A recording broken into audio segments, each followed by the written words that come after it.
अमित शाह जी का यहाँ दौरा हुआ और राजौरी में उन्होंने एक प्रोग्राम रखा था, जिन्होंने एक जनसभा को वहाँ पे संबोधित किया। लेकिन जम्मू कश्मीर के किसी भी ज्वलंत मुद्दे के ऊपर वो कोई भी जम्मू कश्मीर के लोगों को आश्वासन नहीं दे सके, कोई भी ऐलान नहीं कर सके और जम्मू कश्मीर को, अवाम को उनके दौरे से घोर निराशा हुई है। जम्मू कश्मीर में जितनी समस्याएं आज की तारीख में हैं, उनके ऊपर कोई चर्चा नहीं हुई। नौजवानों की परेशानियां हैं, बेरोजगारी की समस्या है, किसानों की समस्याएं हैं, मजदूरों की समस्याएं हैं, ट्रेडर्स की समस्याएं हैं और जो दूसरे सेक्शंस ऑफ सोसाइटी हैं, उनके जितने भी मसले थे, उनके ऊपर कोई भी बयान अमित शाह जी की तरफ से नहीं हुआ है। सबसे ज्यादा निराशा अगर किसी को हुई है तो बेरोजगार नौजवानों को हुई है, जो एक पैकेज का इंतजार कर रहे थे, जैसे कि बार बार उनके साथ आश्वासन हुए थे पहले, लेकिन इस संदर्भ में कोई भी बात अमित शाह जी द्वारा नहीं की गई। जो 62,000 के करीब डेली वेजेस हैं, जो कई महीनों से सड़कों के ऊपर हैं, जिनको वेतन भी नहीं मिलता है टाइम पे, कई महीनों से वेतन नहीं मिला, सालों से वेतन नहीं मिला है, जो रेगुलराइजेशन की बात कर रहे थे और यह माना जाता था कि अमित शाह जी आकर यहां ऐलान करेंगे।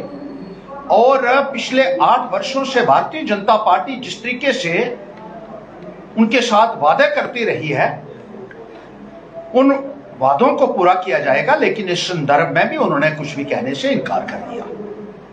जो समाग्रा के तहत टीचर्स लगे हुए हैं, उनको बाहर निकाला गया बिना किसी बात के। वो रीइंस्टेटमेंट की बात कर रहे थे, उनके बारे में कोई बयान नहीं हुआ। जो कॉन्ट्रैक्चुअल टीचर्स हैं, उनके बारे में कोई बात नहीं की गई। जो CIC के ऑपरेटर्स हैं, उनके बारे में बात नहीं की। जो मनरेगा के एम्प्लॉइज हैं, जो रेगुलराइजेशन की बात कर रहे थे, उनके बारे में कोई बात नहीं हुई। जो नेशनल हेल्थ मिशन के एम्प्लॉइज हैं, 15-20 सालों से काम कर रहे हैं, रेगुलराइजेशन की डिमांड कर रहे थे, उनके बारे में कोई बात नहीं की गई। आंगनवाड़ी वर्कर्स के बारे में बात नहीं की गई, आशा वर्कर्स के बारे में बात नहीं की गई, जो ट्रेंड फार्मासिस्ट हैं, उनके बारे में कोई बात नहीं की गई। जो मुद्दे जम्मू कश्मीर के थे और जिनके बारे में उम्मीद की जाती थी कि सरकार इनके ऊपर तवज्जो देगी और यहां लाखों नौजवानों की जो भावनाएं हैं, जो एस्पिरेशंस हैं, उनको एड्रेस किया जाएगा, लेकिन ऐसा कुछ भी देखने को नहीं मिला।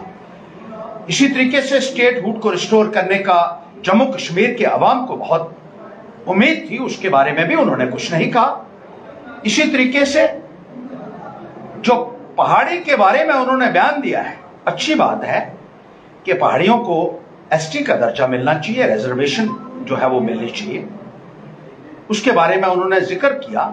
लेकिन भारतीय जनता पार्टी का एक बहुत बड़ा वादा यह था 2014 के बाद से कि पहाड़ी और कोली समुदाय दोनों को ST का दर्जा दिया जाएगा। जो कोली समुदाय के लोग हैं, वो जिला उधमपुर के पहाड़ी इलाके में रहते हैं, कठुआ जिले में रहते हैं, रामबन में रहते हैं, डोडा में रहते हैं, और सरकार ने इस बात को तस्लीम किया था कि इनको दर्जा मिलना चाहिए। तमाम डिप्टी कमिश्नर्स ने कोली समुदाय को ST का दर्जा देने की सिफारिशात की है, रिकमेंडेशंस की है, लेकिन उस कोली समुदाय का जिक्र तक नहीं किया गया, उनका नाम तक नहीं लिया गया अमित शाह जी द्वारा। हालांकि 2014 में जब इलेक्शन थी तो इनके तमाम नेता जो इलेक्शन में उतरे थे, चाहे वो MP के लिए उतरे थे, चाहे वो MLA के लिए उतरे थे, उन्होंने कोली समुदाय के साथ भी ये वादा किया था कि उनको भी ST का दर्जा दिया जाएगा। लेकिन जब उनके वोट ले लिए गए तो उनको पूरे तरीके से नजरअंदाज किया गया, जिसकी वजह से कोली समुदाय के लोगों में भारी रोष है, एक ज्वालामुखी है उनके दिलों में, जो विस्फोटक साबित हो सकता है। ये मैं इस सरकार से कहना चाहता हूं। जितने भी मुद्दे दूसरे जम्मू कश्मीर के थे उनको भी नजरअंदाज किया गया और जम्मू में खास तौर पर जो प्रोजेक्ट्स हैं, जैसे आर्टिफिशियल तवी लेक का प्रोजेक्ट है, वो वैसे पड़ा हुआ है पिछले 8 वर्षों से। जम्बो जू का प्रोजेक्ट है जिसके ऊपर कोई भी प्रोग्रेस अभी तक नहीं आई है।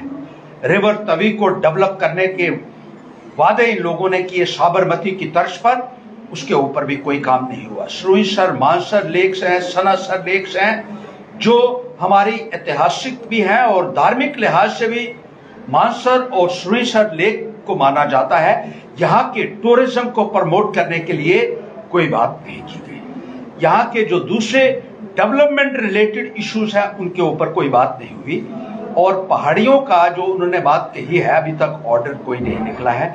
और पहाड़ी इलाके से जो रजौरी पुंछ का इलाका है या बारामूला है या कुपवाड़ा जहां ये रहते हैं, तो वहां पीडीपी और नेशनल कॉन्फ्रेंस उन इलाकों से जीती थी। तो ऐसा लगता है कि इनके बारे में बात करके उन्होंने सिर्फ एक राजनीतिक मैसेज देने की कोशिश की है और कोई भी मकसद नहीं लगता है अमित शाह जी के इस दौरे का। सिर्फ राजनीति करने के लिए और वोट बैंक पॉलिटिक्स करने के लिए आप आए थे, लेकिन आने वाले वक्त में आपको यहां के लोग करारा जवाब देंगे। ये बात साफ और स्पष्ट शब्दों में लोग पिछले कल से बात कर रहे हैं और आने वाला वक्त जो है एक करारा जवाब भारतीय जनता पार्टी को जम्मू कश्मीर की जनता देगी। ये आप क्या